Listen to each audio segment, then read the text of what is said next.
আসসালামু আলাইকুম। আমি ডক্টর রিদওয়ান, সিমোশএমসি অষ্টম প্রজন্ম। আজকে যে টপিকটি নিয়ে আলোচনা করব সেটি হচ্ছে প্যাথোলজির একটা ইম্পর্টেন্ট টপিক, ছোট অথচ ইম্পর্টেন্ট। সেটি হচ্ছে হাইপারেমিয়া এবং কনজেশন। হাইপারেমিয়া এবং কনজেশনে আমরা যাওয়ার আগে আমরা একটু এই চিত্রটার দিকে খেয়াল করি। আমরা জানি আর্টারি ব্রাঞ্চ ফর্মেশন করে টিস্যুর মধ্যে গিয়ে আলটিমেটলি ক্যাপিলারি ফর্মেশন করে, এবং ভেইনও বিভিন্ন ট্রিবিউটারিজ ফর্মেশন করে টিস্যুর ভিতর গিয়ে ক্যাপিলারি ফর্মেশন করে, এবং আর্টারি এবং ভেইনের মধ্যে ক্যাপিলারিসের মাধ্যমে কানেকশনটা বজায় থাকে। তো আমরা জানি আর্টারি দিয়ে ইউজুয়ালি অক্সিজেনেটেড ব্লাড ক্যারি হয় এবং ভেইন দিয়ে হচ্ছে ডিঅক্সিজেনেটেড ব্লাড ক্যারি হয়। এবার আসে আমাদের টপিক হাইপারেমিয়া এবং কনজেশনে। হাইপারেমিয়া এবং কনজেশন হচ্ছে একটা প্রসেস বা প্রক্রিয়া যেখানে at the end of the process blood ভলিউমটা বৃদ্ধি পায়। দুটোতে ব্লাড ভলিউম বৃদ্ধি পাবে বা বাড়বে, কিন্তু মেকানিজম দুটো ভিন্ন। প্রথমেই আমরা আসি হাইপারেমিয়াতে। হাইপারেমিয়া, হাইপার শব্দের অর্থ হচ্ছে লার্জ অ্যামাউন্ট, এমিয়া শব্দের অর্থ হচ্ছে ব্লাড। নামেই আমরা বুঝতে পারছি হাইপারেমিয়াতে এখানে লার্জ অ্যামাউন্টে ব্লাডটা ফ্লো হবে। আচ্ছা, তাহলে আমরা জানি, আমাদের মাথায় রাখতে হবে হাইপারেমিয়া হচ্ছে একটি অ্যাক্টিভ প্রসেস। কোনো মেকানিজমের মাধ্যমে আমাদের আর্টেরিয়াল এন্ডে যখন ভ্যাসোডাইলেটেশন হবে, ইউজুয়ালি এটা হচ্ছে সিম্প্যাথেটিক নিউরোজেনিক মেকানিজমের মাধ্যমে হয়। আর্টেরিয়ালার এন্ডটা যখন ডাইলেটেশন হবে, বা আমরা ভ্যাসোডাইলেটেশন অথবা বলতে পারি আর্টেরিয়াল ডাইলেটেশন যখন হয়, সেখান দিয়ে কি হয়, আমাদের আলটিমেটলি ইনক্রিজ ব্লাড ফ্লো এবং that leads to increase blood volume. সেটাই হচ্ছে হাইপারেমিয়া। আর কনজেশন, কনজেশন শব্দের অর্থ হচ্ছে ওভার ক্রাউড। এটাও একটা প্রসেস, তবে কনজেশন হচ্ছে একটা প্যাসিভ প্রসেস, যেখানে আমাদের ভেইন বা ভেইনের ট্রিবিউটারিজে কোনো না কোনো কারণে একটা অবস্ট্রাকশনের জন্য আমাদের ভেনাস ড্রেনেজটা হ্যাম্পার হবে। এই হ্যাম্পার হলে ব্লাডটা যখন ফ্লো করে যেতে পারবে না, তখন ব্লাড ভলিউমটা বাড়বে। সেটাই হচ্ছে কনজেশন। এখন আমরা যদি হাইপারেমিয়া এবং কনজেশনের মধ্যে ডিফারেন্স দেখি, সেটা হচ্ছে, প্রথমে বলেছে হাইপারেমিয়া হচ্ছে একটি অ্যাক্টিভ প্রসেস আর কনজেশন হচ্ছে একটি প্যাসিভ প্রসেস।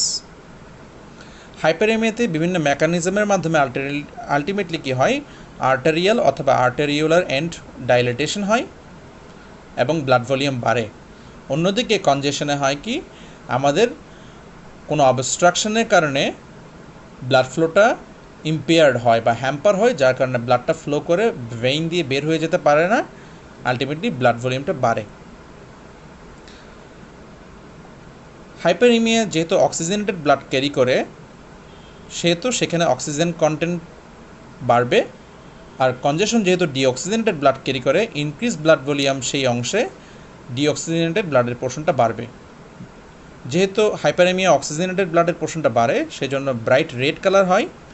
আর কনজেশনে যেহেতু আমাদের ডিঅক্সিজেনেটেড ব্লাডের পোর্শনটা বাড়ে, সেই জন্য সেটা ব্লু রেড অথবা সায়ানোজড কালার হয়।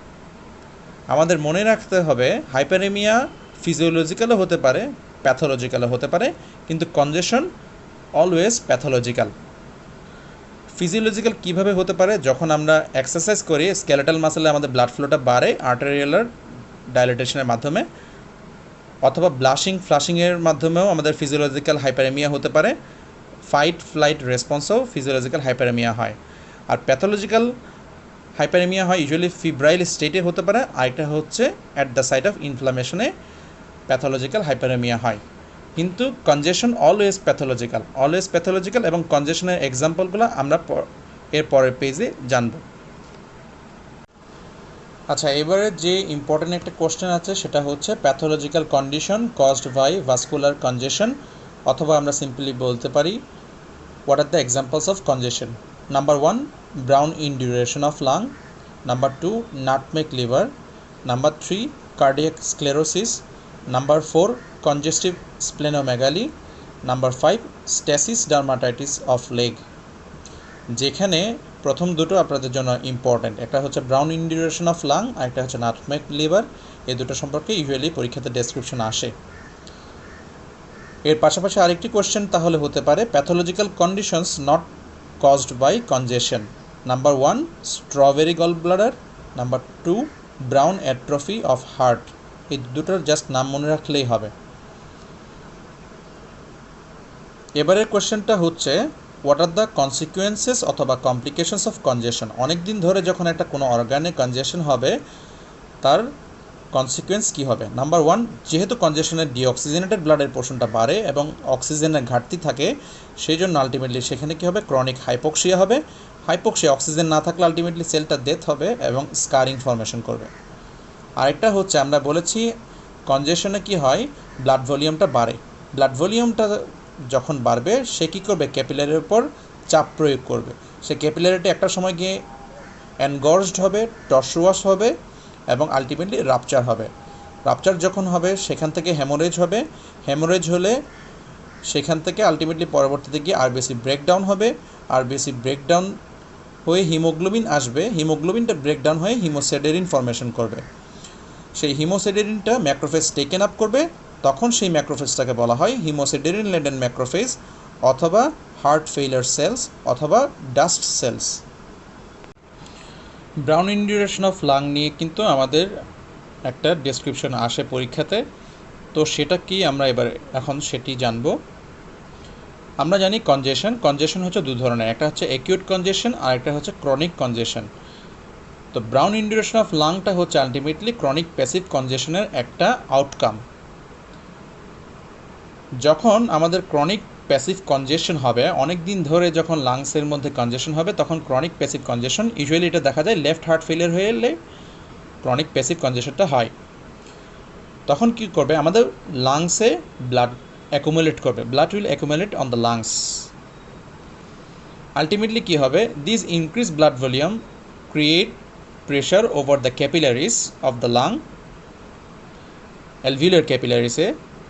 পরবর্তীতে ক্যাপিলারিসগুলো, যেটা আমি এর আগেই বলেছি, যে এনগর্জড হবে, টর্সুয়াস হবে, আলটিমেটলি ক্যাপিলারি লিকেজ হবে, haemorrhage, RBC breakdown, hemoglobin breakdown হয় hemosedarin will be taken up by the macrophage and this is called hemosedarin laden macrophage or heart failure cell অথবা dust cell। এখন আপনার প্রশ্ন আসতে পারে এটার নাম কেন ব্রাউন ইন্ডিউরেশন। সেটা হচ্ছে লং স্ট্যান্ডিং যখন এই ধরনের ইনফ্লামেশনটা হতে থাকবে, সেই হিমোসিডেরিনটার কারণে আলটিমেটলি আমাদের ব্রাউন পিগমেন্টেশন হয়, ব্রাউন কালারটা হয়। এবং লং স্ট্যান্ডিং যখন ইনফ্লামেশন হয়, যে কোনো লং স্ট্যান্ডিং ইনফ্লামেশন হলে ওই এরিয়াটা দেখা যাবে আলটিমেটলি ফাইব্রোসিস হয়। এখানে ফাইব্রোসিসটা হবে সেপ্টাতে, যার কারণে সেপ্টাল ওয়ালটা থিকেনিং হবে এবং ফাইব্রোসিস হবে, এবং এই ফাইব্রোসিসের জন্যই হচ্ছে আলটিমেটলি আমাদের ইনডিউরেশন। তা আলটিমেটলি কী হচ্ছে, brown induration of lung, it is an outcome of chronic passive congestion due to left heart failure। এবার আসি নাটমেগ লিভার সম্পর্কে। নাটমেগ লিভার সম্পর্কে জানার আগে আমাদেরকে একটু জানতে হবে রাইট সাইডেড হার্ট ফেলিয়ার সম্পর্কে। আমরা জানি রাইট সাইডেড হার্ট ইউজুয়ালি আমাদের বডির ডিফারেন্ট পার্টস থেকে হচ্ছে ব্লাডগুলা হচ্ছে কালেক্ট করে, যার কারণে যদি রাইট সাইডেড হার্ট ফেলিয়ার হয়, যদি রাইট সাইডেড হার্টটা ব্লাডটাকে পাম্প আউট করতে না পারে, তাহলে সেই ক্ষেত্রে বডির অন্যান্য অর্গানগুলোও কিন্তু এফেক্টেড হবে। সেই ক্ষেত্রে যদি বডি ক্যাভিটিসের ক্ষেত্রে ইফিউশন হবে, স্প্লিনের ক্ষেত্রে স্প্লেনোমেগালি হবে, এবং আমাদের আলোচ্য বিষয় হচ্ছে যেহেতু লিভার সংক্রান্ত, সেই ক্ষেত্রে হচ্ছে লিভার এবং পোর্টাল সিস্টেমে ইউজুয়ালি আলটিমেটলি কী হবে সেটা আমরা জানব। আমরা জানি রাইট সাইডেড হার্ট এবং হচ্ছে লিভারের মধ্যে কানেকশনটা ইউজুয়ালি হয় হচ্ছে ইনফেরিয়র ভেনা কাভা দিয়ে। যেহেতু রাইট সাইডেড হার্ট ফেলিয়ার হচ্ছে, ব্লাডটা পাম্প আউট করে যেতে পারছে না, সে কারণে রাইট সাইডের মধ্যে ব্লাডগুলো অ্যাকুমুলেটেড হয়ে ব্লাড ভলিউমটা বাড়বে। আলটিমেটলি রাইট সাইডে ব্লাড ভলিউম যখন বাড়বে, আমাদের ইনফেরিয়র ভেনা কাভার পোর্শনটা তো হচ্ছে আমাদের ব্লাডের ভলিউমটা বাড়বে। ইনফেরিয়র ভেনা কাভার পোর্শনে ব্লাডের ভলিউমটাও যখন হবে, অর্থাৎ সেখানে ভেনাস অবস্ট্রাকশন হয়ে ব্লাডগুলো অ্যাকুমুলেটেড হবে, আলটিমেটলি আমরা তখন কী হবে, সেখানে হ্যাপাটিক কনজেশন হবে, যার কারণে লিভারটা আলটিমেটলি ব্লাড ভলিউম বাড়ার কারণে লিভারটা এনলার্জড হবে এবং লিভারের মধ্যে আমরা একটা নাটমেগ অ্যাপিয়ারেন্স পাবো। নাটমেগ একটা হচ্ছে ফলের নাম, এই ফলের হচ্ছে অল্টারনেট ডার্ক এবং পেল কালার থাকে, এবং নাটমেগ লিভার অল্টারনেট ডার্ক এবং পেল কালার হয়, যার কারণে নাটমেগ লিভার নামকরণটা করা হয়েছে। তাহলে কীভাবে অল্টারনেট ডার্ক এবং পেল কালারটা হয় সেটা আমরা জানি। যখন আমাদের কনজেশন হচ্ছে রাইট সাইডেড হার্ট ফেলিয়ারের কারণে, কনজেশন মানে আমরা এর আগে কি বলেছিলাম, কনজেশন মানে আমরা বলেছিলাম হচ্ছে সেখানে ডিঅক্সিজেনেটেড ব্লাডের পোর্শনটা বাড়বে। আমরা জানি হেপাটোসাইটসের একটা ইম্পর্টেন্ট অংশ হচ্ছে সেন্ট্রাল ভেইন। সেই সেন্ট্রাল ভেইনেই হচ্ছে আলটিমেটলি কী হবে, আমাদের কনজেশন হবে। সেন্ট্রাল ভেনে কনজেশন হলে ডিঅক্সিজেনেটেড ব্লাডের পোর্শনটা বাড়বে, কিন্তু অক্সিজেনের পরিমাণটা কমবে, যার কারণে হবে আমাদের টিস্যু হাইপোক্সিয়া হবে। সেখানে হাইপোক্সিয়া হয়ে আলটিমেটলি হচ্ছে সেন্ট্রাল হিমোরেজিক নেক্রোসিস হয়। এই নেক্রোসিস এবং হাইপোক্সিয়ার কারণেই হচ্ছে আমাদের রেড ব্লু অথবা ডার্ক রেড কালারটা হয়। অন্যদিকে পেরিফেরাল অংশে সেন্ট্রাল অংশের তুলনায় হাইপোক্সিয়াটা কম হয় এবং আর্টেরিয়াল সাপ্লাই মোটামুটি সেন্ট্রাল অংশের তুলনায় ভালো থাকে। আর্টেরিয়াল ডাইলেটেশনটা মোটামুটি ভালো হয়, যার কারণে হাইপোক্সিয়াটা লেস হয়, অর্থাৎ hypoxia in comparison to central অংশটা ভালো থাকে, যার কারণে ওই পেরিফেরাল অংশে লিভারে ফ্যাটি চেঞ্জ হয়। এই ফ্যাটি চেঞ্জ হওয়ার কারণে হচ্ছে আলটিমেটলি পেইল কালার অ্যাপিয়ার করে। এই অল্টারনেট ডার্ক এবং পেইল কালারটা রিজেম্বলস, যেটা আগেই বলেছে, নাটমেগের মতো, সেই জন্য এই কন্ডিশনের নাম নাটমেগ লিভার। আমি যদি মাইক্রোস্কোপিক এক্সামিনেশন করি তাহলে সেক্ষেত্রে আমরা কী দেখবো, যেহেতু কনজেশন, সেহেতু সেন্ট্রাল ভেন এবং সাইনোসয়েডগুলো ব্লাড ভলিউমটা বেড়ে গিয়ে ডিস্টেন্ডেড এবং টর্সুয়াস হবে। হ্যাপাটোসাইটে আলটিমেটলি যেহেতু আমাদের কনজেশন, সেখানে অক্সিজেনের সাপ্লাই কম, যার কারণে নেক্রোসিস হবে। এবং পেরিফেরাল অংশে আমরা হাইপোক্সিয়াটা সেন্ট্রাল অংশের তুলনায় ভালো, অর্থাৎ কম হাইপোক্সিয়া হবে, সেই জন্য সেখানে ফ্যাটি চেঞ্জ হয়ে পেল কালার হবে। আর যদি কোনো কারণে সেখানে রাপচার হয়, আমরা হেমোরেজ পাবো।